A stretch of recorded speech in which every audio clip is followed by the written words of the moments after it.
Hello everyone, Yumin here. This video is an introduction of my League Start build, Blade Blast of Unloading Saboteur. Before anything, I want to warn you that the build is not tanky and will die a lot.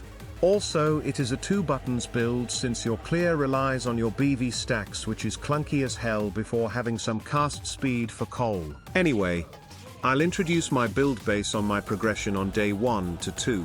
Current gear on day 3 and future upgrade plans. I have a setup using Dagger with shield, which is my League Start setup, and my current bow setup. Both of the two setups are converting all damage to cold damage. Since the defense is already non-existent in League Start setup, I want to utilize the chill and freeze effect to provide more survivability. For the Dagger setup, I'm using Mark of the Doubting Knight with Leper's Arms, 2 unique items that are affordable even in the first few hours of the League Start. The Dagger provides high flat damage for Spellblade support, global crit chance from the base, and crit multi. The shield provides high defense stats, and most importantly, the ailment duration for freeze. It reduces the threshold that we need to hit frozen during boss fight, which benefits the use of Heat Shiver, not only benefiting from the increased damage from chill. As long as we can freeze the boss, we can get an extra 30% cold damage as fire damage from Heat Shiver. Hrim Sorrow is pure damage conversion with a cheap price. You can choose to get spell crit or anything useful in the early game as well. For amulet, you can use rare amulet with gem level or talisman for anything useful.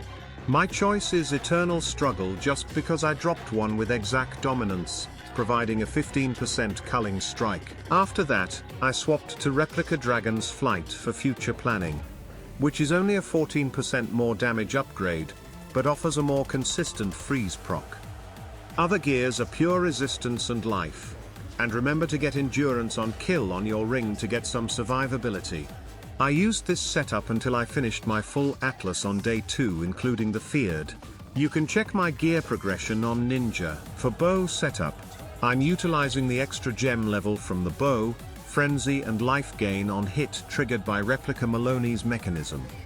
But the most important part is that I don't need a 6-link armor, which means I can craft a high defense necrotic armor for better defense without the fusing cost. For the bow crafting, I bought a 6-link bow with Crit multi implicit and use Woe Essence with Allflame craft until I get +1 gem and empty prefix for +2 socketed support gem. You can get Crit multi from the suffix 2, but I think that's too expensive to craft at my point, so I just skipped the prefix cannot be changed process. For all other gem links, you can check my POB for details as they are basically self-explanatory. Mystical Infusion Forbidden Jewel is not necessary since it doesn't affect your build mechanics, but I tend to invest the jewels.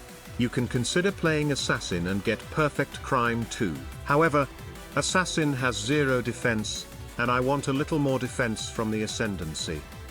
On the other side, you can use Assassin and drop some offense nodes on the tree to get the balance as well. Salt and Scale is purely an experiment on bossing since it helps to convert partial of the physical damage of the mobs to cold damage, and some chill and freeze effect.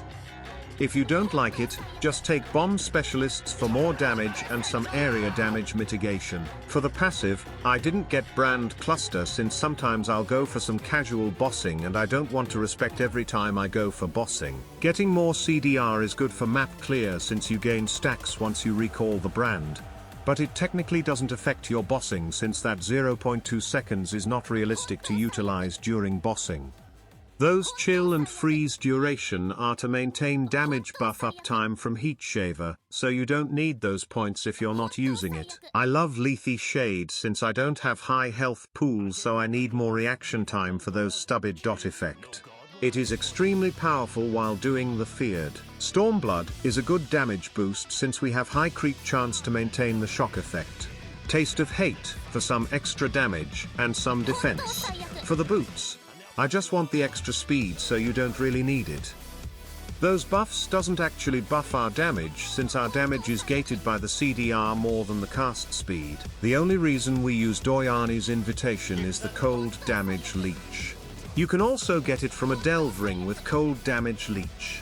But the delve rings are basically non-existent in the first few hours, and I'm lazy to change my gears, so I just use the belt until now. For the future upgrade, I will change my gear and passives to physical damage base utilizing entropic devastation.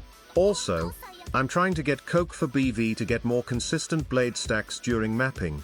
Then I can benefit from cast speed too, since I will always have some blade stacks. I'll make another video for the final update of the build, but I'll stop it right now and start talking about how I craft my gear in the early game with Allflame crafting. For the Allflame crafting for the armor, my friend has found a cheaper way to craft the armor and other gears that have a high rating of your desired mods.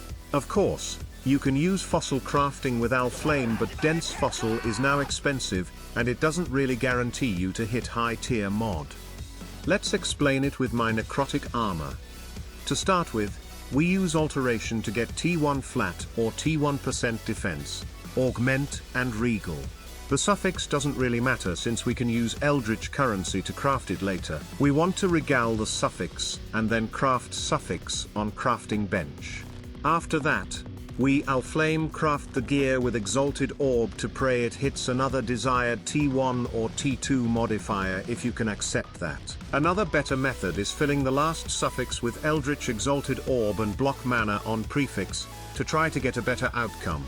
I've tried this with a demonstration, so go to the timestamp if you need it. If you fail to regal the suffix, go back to alteration and do all the things again. With the current price of the Allflame, using alteration might be the better solution, but it costs your sanity. That's it of my day 3 update video. Hope you guys are enjoying the league. I'm still thinking about my next build but have no idea.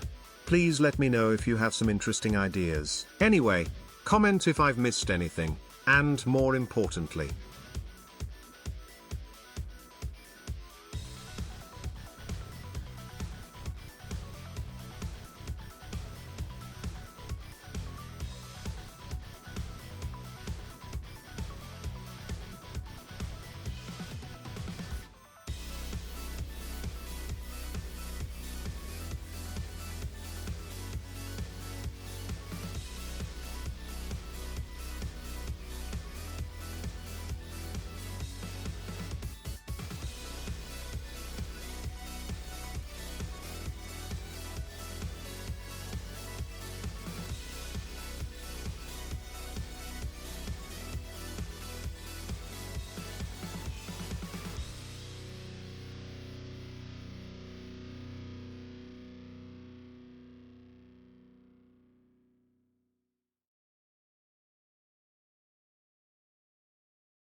got some dead man sulfur for me?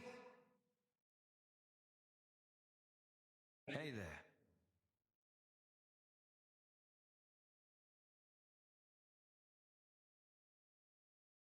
Easy.